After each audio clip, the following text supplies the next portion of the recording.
parce que li tax ñoom ñu gën ñoo mën a utilisé wu planning familial ab africain créé wu ko de ñoom ñoo ko créé ndax nee na sénégalais dañoo bari première fois léegi tey jii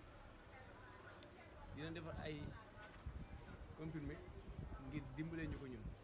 ñoom loolu jur ñu ko soxla ñoom nañ ko téye dimbali ci seen bopp ndaxte ñoom ñooñu ko gën a soxla moment yi ñu toll te fi nañu ko indi Sénégal ak ñi nga xam ñoo yor suñu réew ci seen xel mu gàtt ñoom ñooy appliquer loolu jël loolu ñëw jox askan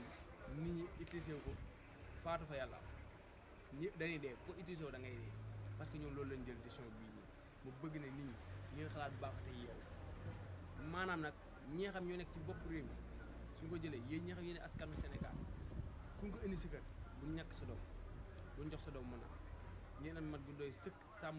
seen ak yelleef